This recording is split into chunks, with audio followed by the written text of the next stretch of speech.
Olá, meus artistas do 7º ano. Espero que estejam bem. E temos aqui formas tridimensionais. Estamos na aula 4 e vamos falar sobre essas 3 dimensões que também aparecem na arte. Então, quando algo é em 3D,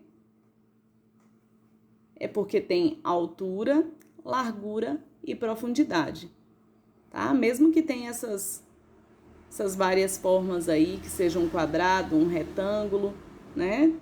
Se tem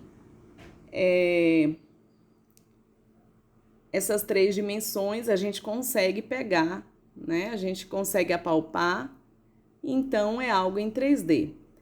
E na arte? Na arte nós vamos ter também essas 3 dimensões, tá? Aparecendo, inclusive na arte pública. E o que é arte pública? Será que o nome já sugere? Aqui, nesse primeiro ponto, diz: ocupam um espaço de circulação pública, tá? Então, é um local que se torna acessível às pessoas, tá? Esse termo, arte pública, ela surgiu nos Estados Unidos num período em que se estavam fazendo bastante discussões, né, sobre essa questão da arte. E com essa intenção de popularizar a arte, de levar a arte para locais onde as pessoas não tinham tanto acesso, digamos que a museus, a locais onde a arte estava, né? Então, se começou a trazer a arte para mais próximo das pessoas. E aqui, ó, possuem, né, ou buscam algum tipo de relação com a comunidade que frequenta aquele espaço. Então, a arte pública, ela busca, na maioria das vezes, provocar as pessoas, tá? Para que as pessoas tanto possam aumentar o vínculo com uma determinada, né, coisa, ou também para que seja algo, né, a ser discutido, a ser comentado, a ser criticado, a criar vínculo, né? Então, a arte, ela aparece não só para embelezar, também, né, para embelezar, para trazer leveza, para divertir, mas também para trazer reflexão. E só voltando aqui um pouquinho, quando a gente fala nessa questão de arte em 3D, na maioria das vezes a gente só pensa nas esculturas, tá? Mas hoje nós vamos perceber se tem algo além, né, para além disso. Então, a questão, né, cultura popular, tá até entre aspas aqui. Por que cultura popular? Né? Toda cultura não pode ser popular? Então, geralmente esse termo é utilizado para reafirmar a questão da tradição, né, de algo que é passado, né, de geração em geração, nesse sentido, né, para fortalecer esse aspecto, algo que é ali próprio de uma comunidade. E artesanato não é arte? Então, é uma arte, né, mas que é feito por artesão, né? O termo aí lembra de artesão, né? Que são esses artistas que fazem geralmente manual e que pode trazer em si expressões de uma tradição comunitária. Então, os produtos de artesanato, né? Geralmente são feitos aí com as mãos. Então, e nele, geralmente não é só um produto para venda, né? Ele traz aí costumes, valores e saberes. Então, com o artesanato, a gente pode aprender muita coisa. Com o artesanato, esse artesanato ele também pode ir para um museu, ele pode ir para um local de exposição de arte. E as festas populares, elas também dão motivo, né, para que essa arte aí seja então passadas, né, novas obras sejam criadas. Aqui nós temos esse termo bem estranho, alebrides. Temos essas figuras também. O que vocês imaginam que vocês podem estar vendo aí? Com que materialidade será que essas obras foram feitas, né? Como são suas linhas, formas, cores? E por que elas estão em formas tridimensionais?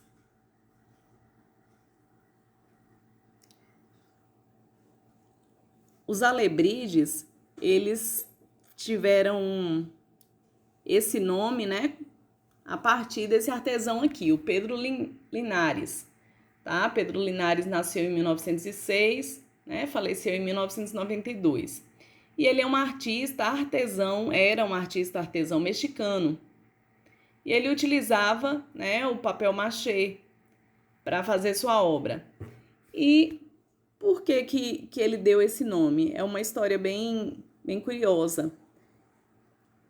E vocês vão perceber que tudo também está ligado à cultura, tá? Então, lá no México, a tradição do México está bastante ligada à questão da morte, né? Eles tratam a morte bem diferente, né, do nosso jeito, né? Inclusive, o Dia dos Mortos, eles tratam isso com alegria, enquanto, né, pra gente é algo bem triste, bem, né, no dia a gente fica, como vocês falam, DP.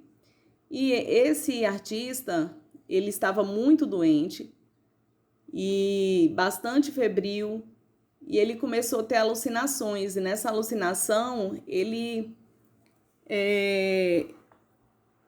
via como se ele estivesse, né, em um bosque, né, num jardim, um local bem bonito, e lá ele começou a ver esses seres, tá? Esses seres fantásticos aí, em que tinham uma mistura aí de vários animais, tá? Então, muitas vezes o olho é de um tipo de animal, com asas, e assim, aquela mistura toda, né, de bichos,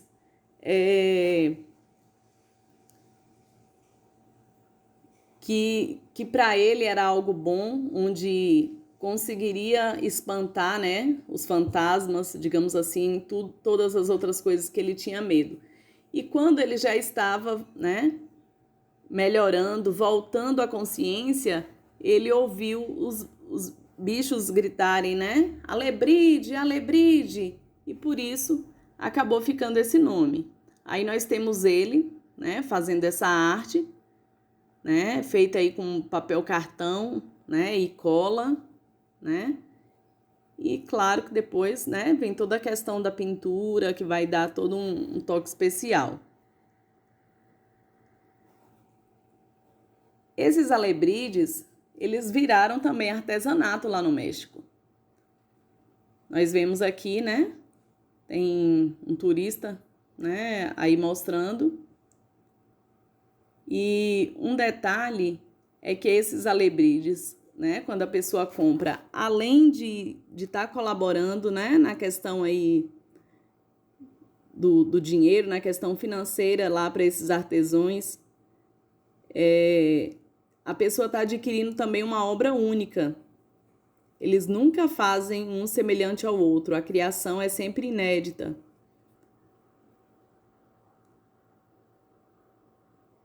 Aqui nós vemos novamente, né? Só que dessa vez nós vemos um bastante grande. Provavelmente essa criação aí não é do Pedro, mas é algo que passou a fazer parte ali da cultura realmente, da tradição do México, né? Então nós vemos aí, dia 2 de novembro, eles nas suas festividades, né? Um dia alegre, um dia com música, né? Com comida. E esse filme infantil, provavelmente vocês já devem ter assistido, né? Muita gente já ouviu falar, que é o Viva a Vida, né? Desculpa, Viva, a Vida é uma Festa. Esse desenho infantil, ele mostra um pouco dessa cultura mexicana, né? Dessa questão de como eles realmente lidam com a morte, e aparece também, né? Um pouco dessa questão desses seres fantasiosos.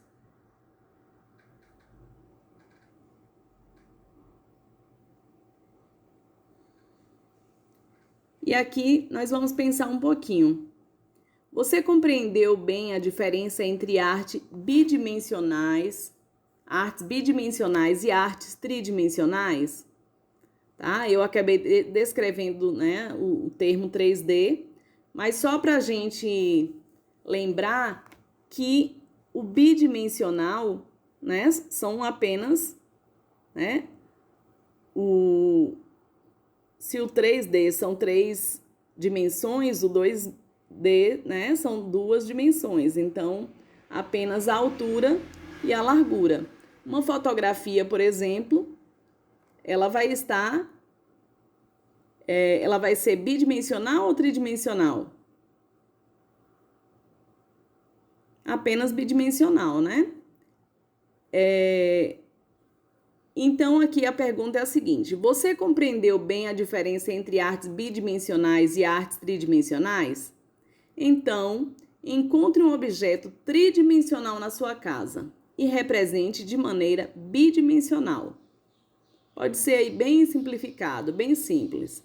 Dá pause aqui e faça rapidinho, tá? Não precisa ser algo extraordinário aí, mas aí você pode mostrar para quem tá com você, para quem gosta de desenhar, né? É legal, para quem não gosta muito, não precisa sair aquela obra de arte como a gente geralmente fala em termos tradicionais, tá? Pausa e aí a gente retoma.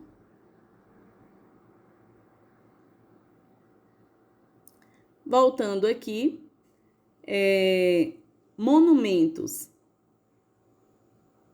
Como falamos em arte pública, né? Geralmente a gente vê aqueles monumentos em locais, né, públicos.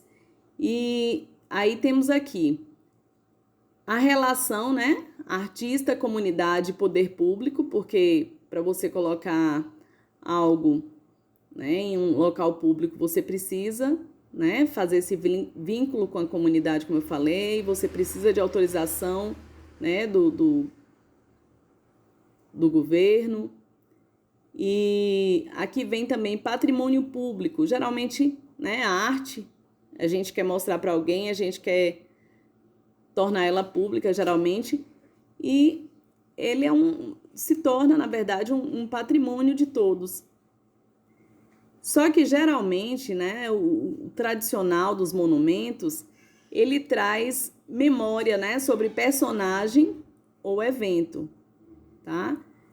Então, sobre algum acontecimento. Inclusive, mais na frente, a gente vai poder perceber um pouco disso, tá? Então, a depender do local onde você visita, onde, né, algumas viagens que às vezes a gente faz, principalmente para locais, para cidades que são consideradas patrimônio histórico, tá? Por que patrimônio? É algo que, né, é importante, que não pode ser, digamos assim, destruído, uma história que precisa ter memória, ou de algo que aconteceu. O que a gente geralmente faz, só lembrando das nossas fotografias? A gente geralmente fotografa um evento, né, um momento que a gente quer que ele seja lembrado, né?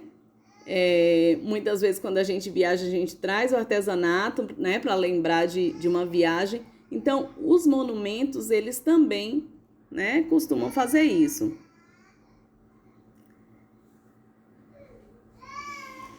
E agora vamos fazer uns questionamentos, porque mais na frente eu vou mostrar uma imagem para vocês, tá? Essa imagem, esse monumento, é uma forma, né, que surge na paisagem. Em 3 dimensões, ela se ergue no espaço. Linhas sinuosas, formas impotentes, bem à nossa frente. Arte monumental, memória em vermelho. Será que lembra uma bandeira ou fala de decência? Será que teve ideia tamanha? Será que foi esculpida, modelada ou construída? A arte faz homenagem. Quem será ela? Quem será que ela homenageia? Será que a arte nos faz lembrar que somos muitos? E aqui está a obra de arte que nós estamos questionando. É um monumento. O artista que fez foi Tomi Otaki, no Parque do Emissário Submarino, Praia de José Menino, tá? Em Santos, aí em São Paulo. Essa obra é de 2008. E essa obra, inclusive, ela não tem nome. O Tomi Otaki, ele geralmente não dá nome, tá? As suas obras de arte, para que permita que as pessoas interpretem conforme elas acham mais apropriado. Então, esse monumento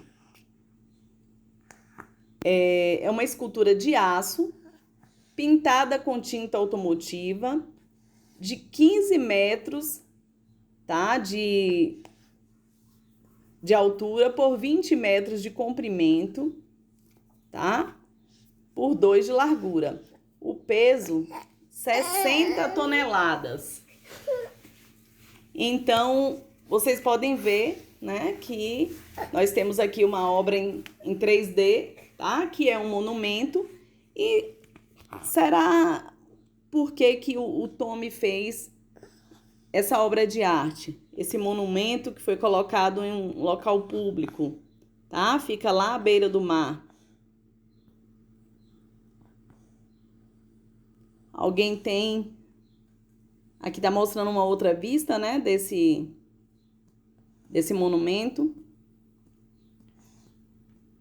E aí, eu gostaria que vocês pensassem um pouquinho, será por quê? E olha só, esse monumento foi construído por ele para lembrar, né, para marcar um evento, os 100 anos de imigração japonesa. Então, traz toda uma história, né? É algo que é importante, inclusive a descendência, né, desse artista, do Tomi, é japonesa. Então, foi um momento tanto para os japoneses como para a história do Brasil, porque ao vir eles também, né, colaboram com o nosso país, né, trazem um pouco da cultura deles e que vai se integrando à nossa. Então foi para lembrar, né, todo esse processo de imigração.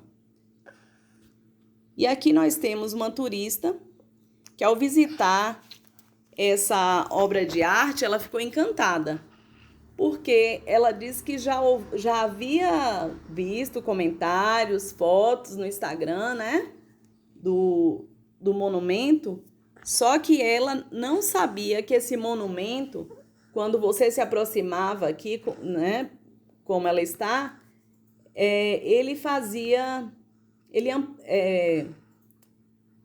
ressoava, né, o som do mar.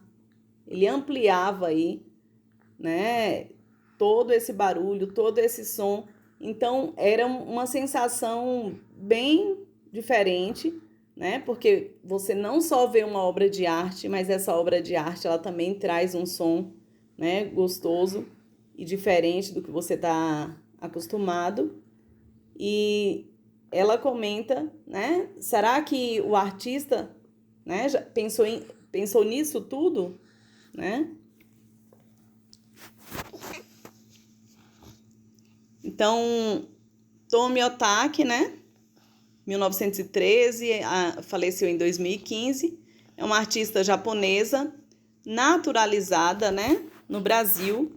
E ela faz parte aí desse grupo Seibi, né? Foi um grupo, inclusive, né, que os seus participantes, eles buscavam, né, descobrir, né, digamos assim, qual realmente seria sua melhor habilidade, quais materiais poderiam estar utilizando, né? Trabalhando mesmo essa questão aí de arte conforme um pouco o perfil da pessoa.